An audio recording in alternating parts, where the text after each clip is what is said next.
There is a secret. It's so close that if you reached for it, you'd miss it.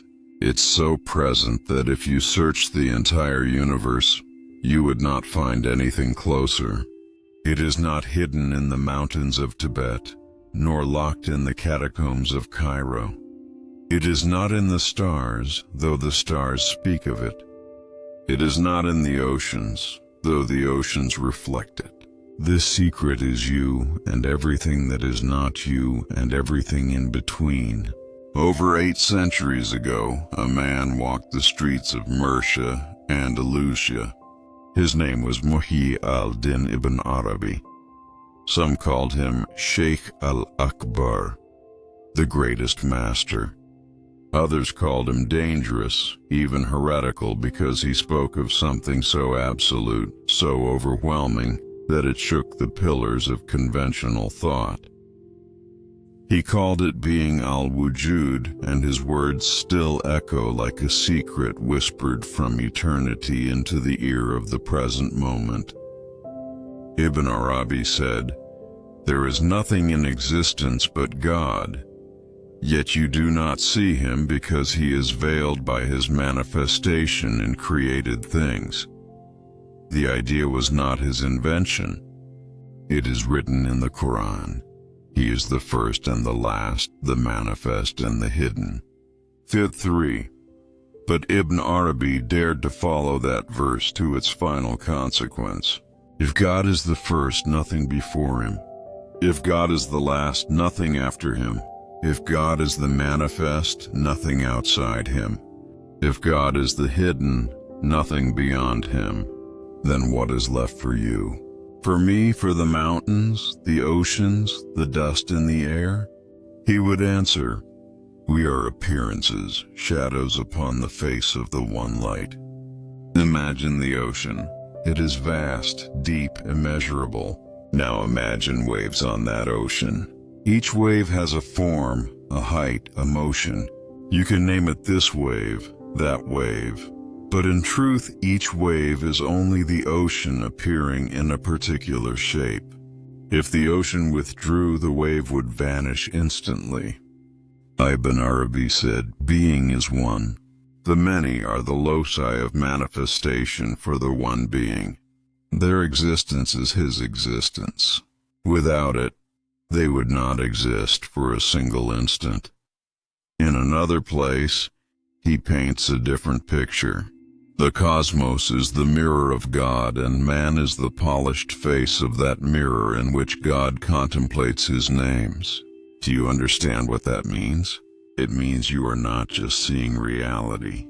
You are part of the instrument through which the divine sees himself. Every creature, every grain of sand, every star, a facet in the infinite mirror of being. You are not separate from the mirror. You are a reflection inside the reflection, thinking yourself independent. If this is true, then the separation you feel between you and others, between you and the world, between you and God, is the greatest illusion ever staged. Ibn Arabi would tell you, the seeker's journey is not about finding God out there. It is about recognizing that there is nowhere you can stand where God is absent. But here is the paradox. He is so present you can miss him entirely. The doctrine came to be known as Wahdat, al-Wujūd, the unity of being. The phrase was not owned but distilled from his writings. And here is what it means. God alone truly exists. Al-Wujūd al-Haqq. Everything else exists only by borrowing existence from him. Creation is the infinite self-disclosure tajal of God. Multiplicity is real in form but unreal in essence. Think of the sun. It shines and its light fills the world. The sunlight on your face is not the sun. Yet without the sun it would not exist for a single instant. Similarly, the existence you feel right now is not yours. It is God's existence flowing through you. So why don't we see this clearly? Why do we feel separate, isolated, cut off from the one being? Ibn Arabi said, "He is manifest in every graspable sense, and he is hidden. The veil is nothing other than his manifestation." Fusus al-Hikam. That's the cruel joke. The very thing that hides God from you is God himself. The forms of the world are veils, yet they are also revelations. The beloved hides behind his own face. A Sufi once asked a wise man, "How can I find God?" The wise man said, "You cannot find what has never been lost." The seeker frowned, "But I feel far from him." That said, the wise man is because you see yourself. Here's where his genius shines. He never collapses creator and creation into one flat sameness. He says the servant is the Lord and the Lord is the servant. If only you knew. Yet the servant remains a servant, and the Lord remains the Lord. Fusus al-Hikam. Unity does not erase distinction. A wave is still a wave even as it is nothing but the ocean. If you understood this, truly understood it, you could never hate another. For in hating them, you would hate the face of the one who animates them. You could never despair completely, for even in despair, it is God who holds you. You could never be arrogant, for the breath you call yours belongs entirely to him. Not everyone welcomed Ibn Arabi's words. Some accused him of hulul, incarnationism, or ittihad, union in the literal sense. They feared he blurred the line between creator and creation. Later, Sufis like Ahmad Sirhindi offered a gentler framing, Wahdat al-Shuhūd, unity of witnessing, emphasizing that the unity is perceived rather than ontologically absolute. But Ibn Arabi did not flinch. He would say, "When you know yourself, you will know your Lord, not through yourself, but through him." In the al-Futuhat al-Makkiyah, Ibn Arabi even dismantles our concept of time.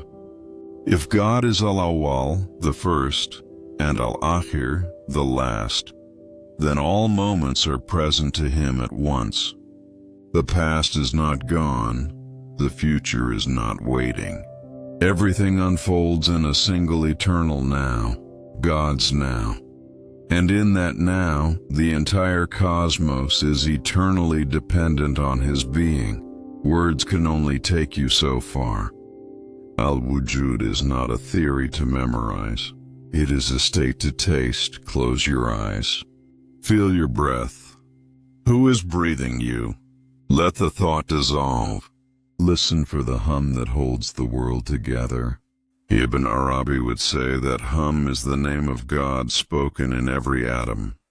The secret you were seeking was never far. It was never even near. It was only ever the one, al-Ahad, wearing the mask of you, playing the role of me, staging the grand drama of the world. Now you know, the waves are the ocean. The mirror is the face. The seeker is the sought, and the secret is closer than your breath. Let Ibn Arabi have the last say. The reality is manifest in every created thing, and he is hidden in it by the fact that the thing exists in itself. He is the outward and the inward. He is the first and the last, and there is nothing in existence but him.